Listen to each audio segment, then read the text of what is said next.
Hello friends, स्वागत है आपका त्रिज्ञा फूड एंड ट्रेवल्स में। अगर आप चारधाम यात्रा का कार्यक्रम बनाने जा रहे हैं तो ये वीडियो आपके लिए है। इसे पूरा ज़रूर देखें और यदि आप हमारे चैनल पर नए हैं तो प्लीज़ इसे सब्सक्राइब कर लीजिए। दोस्तों, यमुनोत्री, गंगोत्री, केदारनाथ और बद्रीनाथ उत्तराखंड के ये चारों स्थानों को मिला करके चारधाम यात्रा कहते हैं। इस वीडियो में हम आपको चार धामों में से यमुनोत्री, गंगोत्री और बद्रीनाथ धाम के बारे में जानकारी देंगे। केदारनाथ यात्रा के बारे में जानकारी यदि आप चाहते हैं तो उसके ऊपर हमने 2 वीडियोस बना रखे हैं जिनका लिंक आपको डिस्क्रिप्शन बॉक्स में मिल जाएगा, आप उसे देख सकते हैं। तो हम अपनी यात्रा चार धाम की जो हमारी यात्रा है वो हम यमुनोत्री से चालू करेंगे, यमुनोत्री से शुरू करेंगे। तो चलिए यमुनोत्री के लिए अपनी यात्रा शुरू करते हैं। यमुनोत्री पहुंचने के लिए हमें सबसे पहले जानकी चट्टी तक जाना होगा। उसके आगे हम अपना वाहन नहीं लेके जा सकते। तो शुरू करने के लिए चारधाम यात्रा हमें सबसे पहले हरिद्वार पहुंचना होगा।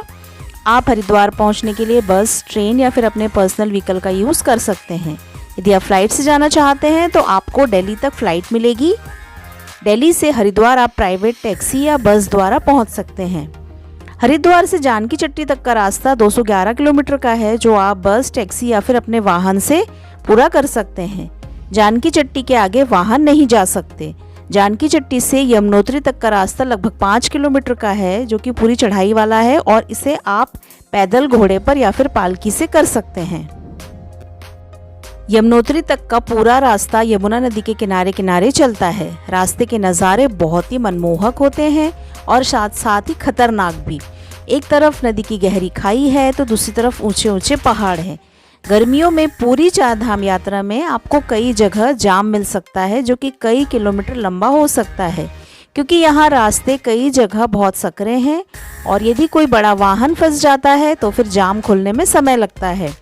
वहाँ रास्तों पर कई जगह लैंडस्लाइड्स भी होती रहती हैं, इसलिए आपको सावधानी से चलना पड़ेगा। जाम में फंसकर आप परेशान होने की जगह वहाँ के खूबसूरत नज़ारों का आनंद ले सकते हैं, फोटोग्राफी कर सकते हैं, वीडियोग्राफी कर सकते हैं। द्वार से आप सुबह जल्दी अपनी यात्रा जानकी चट्टी के लिए शुरू करें ताकि आप शाम तक जानकी चट्टी तक पहुँच जाएं। रास्ते में आपको कई सारे होटल्स और गेस्ट हाउस मिल जाएंगे। कोशिश करें कि आप जानकी चट्टी में रुकें, जिससे अगले दिन सुबह आप अपनी पैदल यात्रा यमुनोत्री के लिए शुरू कर सकें। सुबह आप जल्दी जानकी चट्टी से निकल जाइए। यात्रा आप पैदल, घोड़े से या फिर पालकी से कर सकते हैं। ये पूरा रास्ता चढ़ाई वाला है। ऊपर यमुनोत्री में मौसम ठंडा रहता है। गर्मियों में भी वहाँ तापमान लगभग 4 या 5 डिग्री के आसपास बना रहता है, तो अपने साथ गर्म कपड़े ज़रूर लेकर रख जाएं। और यदि आप पैदल जा रहे हैं तो अपने साथ ड्राई फ्रूट्स और कुछ हेल्दी स्नैक्स साथ में ज़रूर रखें। यमुनोत्री पहुंचकर आप वहां पर बने गर्म पानी के कुंड में स्नान कर सकते हैं। वहां पर एक कुंड बना हुआ है जिसमें हमेशा गर्म पानी रहता है। आप चाहें तो यमुना नदी में भी स्नान कर सकते हैं, मगर नदी का पानी सीधे बर्फ़ के ग्लेशियर से आता है, इसलिए ये पानी बहुत ज़्यादा ठंडा रहता है।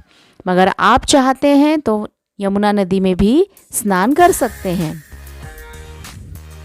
मंदिर में दर्शन करने के बाद वहीं यमुनोत्री में ऊपर बने हुए होटल या रेस्टोरेंट्स में आप खाना खा सकते हैं। खाना खाने के बाद आप वापस अपनी यात्रा जानकी चट्टी के लिए शुरू कीजिए, मतलब उतरना चालू कीजिए। शाम तक आप वापस जानकी चट्टी पहुंच जाएंगे। जानकी चट्टी आकर आप वहां पर होटल ले सकते हैं और वहां पर रुक सकते हैं। वहां पर रेस्टोरेंट्स में खाना भी खा सकते हैं। जानकी चट्टी में रात रुककर अगले दिन सुबह जल्दी हम गंगोत्री के लिए अपनी यात्रा शुरू करेंगे।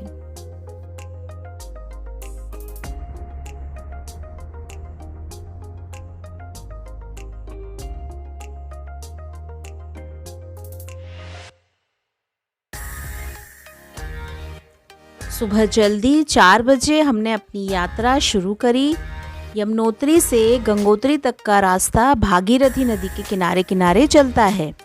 ये नदी का रास्ता जो है बहुत ही सुंदर है। यहाँ की खूबसूरती देखते ही बनती है। आप रास्ते में रुककर फोटोग्राफी का आनंद ले सकते हैं। बीच बीच में आपको बहुत सारे रेस्टोरेंट्स और होटल भी मिल जाएंगे जिनमें आप ब्रेकफास्ट, लंच या डिनर आराम से कर सकते हैं। इस एरिया में आपको लगभग हर घर में गेस्ट हाउस बना हुआ मिल जाएगा, जहाँ पर आप खाना भी आसानी से खा सकते हैं और वहाँ पर आप रुक भी सकते हैं।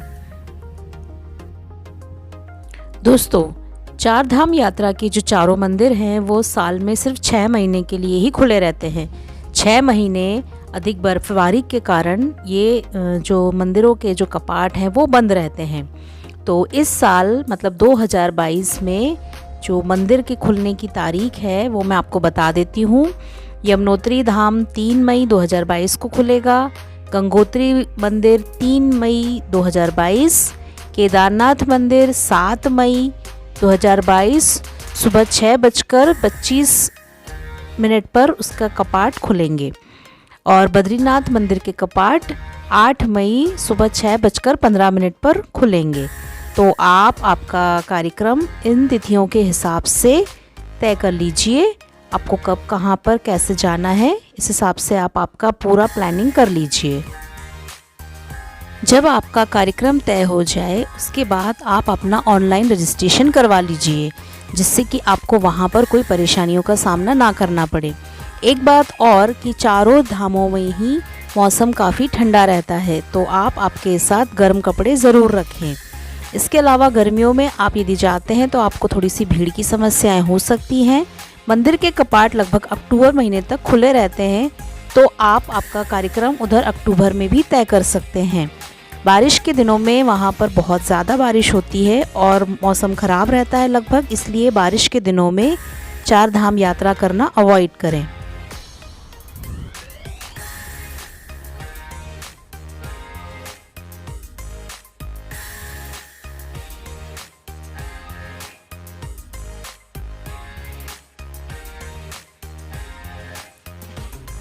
गंगोत्री जाने वाला रास्ता बहुत ही खूबसूरत है। यहाँ पर बीच में गंगनानी नाम की एक जगह आती है, यहाँ पर गर्म पानी का कुंड बना हुआ है, वहाँ आप रुककर आराम से गर्म पानी में स्नान कर सकते हैं। इस जगह पर लेडीज़ और जेंट्स दोनों के लिए अलग अलग कुंड बने हुए हैं।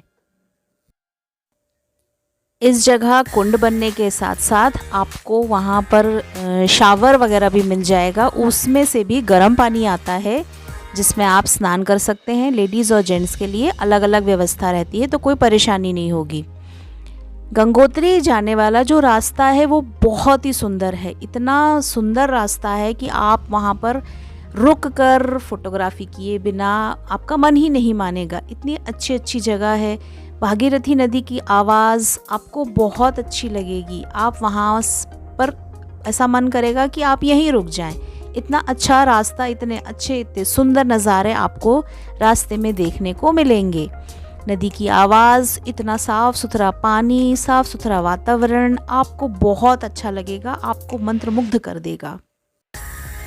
गंगोत्री धाम में आपको पैदल या घोड़े वगैरह से चलने की ज़रूरत नहीं पड़ेगी। वहाँ पर जो गाड़ियाँ हैं, व्हीकल्स हैं, वो वहीं तक आराम से जा सकते हैं। वहाँ पर अच्छा रोड बना हुआ है और गंगोत्री से लगभग 18 किलोमीटर आगे गोमुख नाम का ग्लेशियर है, जहाँ से कि भागीरथी नदी का उद्गम माना जाता है।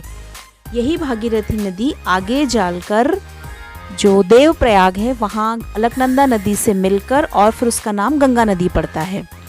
तो गंगोत्री से ऊपर गोमुख तक यदि आप जाना चाहते हैं तो वहाँ तो आपको पैदल या फिर घोड़े से जाना पड़ेगा और उसके लिए परमिशन लेनी पड़ती है। वहाँ पर हर किसी को जाने नहीं दिया जाता है, क्योंकि वो थोड़ा ख़तरनाक रास्ता है और बिल्कुल सकरा रास्ता है। वहाँ कोई रोड नहीं बना हुआ है, एकदम पहाड़ी रास्ता है। जब हम गंगोत्री पहुँच जाएंगे तो वहाँ पहुँचकर आप भागीरथी नदी में स्नान कर सकते हैं। वहाँ का पानी भी बहुत ठंडा होता है, मगर आपको बहुत अच्छा लगेगा। आप नदी के किनारे समय व्यतीत करिए, वहाँ के नज़ारों का आनंद लीजिए। ऊंचे ऊंचे पहाड़ों के बीच आपको बहुत अच्छा लगेगा और मंदिर में वहाँ पर आराम से दर्शन करिए। प्रसाद वगैरह वहीं आपको आसपास की दुकानों से मिल जाएगा। आप वहाँ से जल भरकर अपने घर भी लेके जा सकते हैं। गंगोत्री में दर्शन करने में ज़्यादा समय नहीं लगता है। गंगोत्री में दर्शन करने के बाद हमने अपनी यात्रा केदारनाथ के लिए शुरू करी। केदारनाथ यात्रा का वर्णन अपने 2 वीडियोस में डिटेल में दिया है, आप उन्हें ज़रूर देखिएगा। इसका लिंक हम आपको डिस्क्रिप्शन बॉक्स में दे देंगे। केदारनाथ की यात्रा बहुत ही सुंदर और बहुत ही अच्छी होती है और आपको बहुत पसंद आएगा वो वीडियो, आप प्लीज़ उसे ज़रूर देखिए। 4 धाम यात्रा का आखिरी पड़ाव होता है बद्रीनाथ धाम। इस रास्ते की भी खूबसूरती बहुत ही सुंदर है। ये रास्ता, इसकी खूबसूरती देखते बनती है और यहाँ पर भी आपको ऊंचे ऊंचे पहाड़ देखने को मिल जाएंगे, आड़ा टेढ़ा रास्ता मिल जाएगा, सकरे सकरे रास्ते मिलेंगे और आपको बहुत अच्छा लगेगा। तो बद्रीनाथ धाम तक भी गाड़ियाँ आराम से जाती हैं, वहाँ पर भी आपको पैदल चलने की बिल्कुल ज़रूरत नहीं पड़ेगी। आप वहाँ पर पार्किंग में गाड़ी खड़ी करके बद्रीनाथ धाम में दर्शन कर सकते हैं। मगर गर्मियों के दिनों में वहाँ पर बहुत भीड़ होती है, कई किलोमीटर लंबी लाइंस में आपको खड़ा रहना पड़ सकता है। प्रसाद वगैरह सब वहाँ मिल ही जाता है, तो आप वहाँ से प्रसाद ले लीजिए, आप मंदिर में दर्शन कीजिए। और वहाँ पर अलकनंदा नदी बहती है, तो वहाँ पर भी आप चाहें तो दर्शन करने के पहले अलकनंदा नदी में स्नान कर सकते हैं।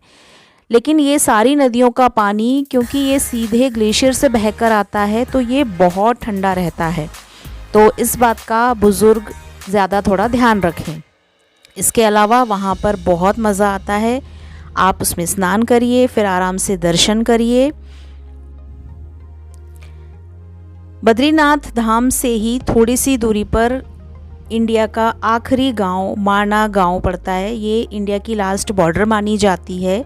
यहाँ से चाइना बहुत ही कम दूरी पर है, तो आप चाहें, आपके पास समय हो तो आप वहाँ पर भी जा कर के और उस एरिया को देख सकते हैं, उसे एक्सप्लोर कर सकते हैं और आप आगे वहाँ पर भी घूम फिर सकते हैं, आपको अच्छा लगेगा।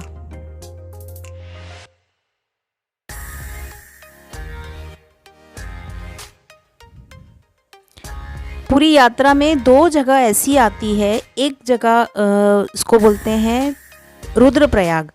यहाँ पर आपको साफ क्लियर दिखाई देगा, 2 नदियाँ आपस में मिलती हैं। एक नदी अलकनंदा है और एक नदी मंदाकिनी है। मंदाकिनी नदी अलकनंदा नदी में जाकर के मिलती है और ये चीज़ आपको वहाँ पर क्लियर देखने को मिलेगी। तो यदि आप आपके खुद के व्हीकल से जा रहे हैं तो इस नज़ारे को ज़रूर देखिए।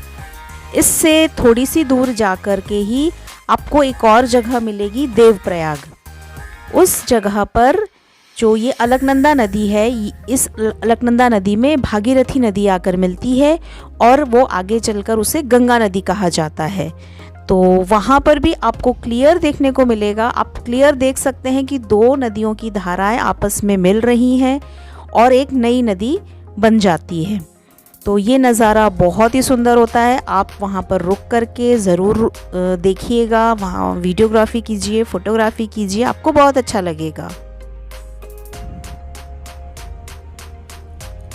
उम्मीद करती हूँ आपको ये वीडियो अच्छा लगा होगा और यदि आप 4 धाम यात्रा करने का प्लानिंग कर रहे हैं तो ये आपके लिए यूज़फुल होगा।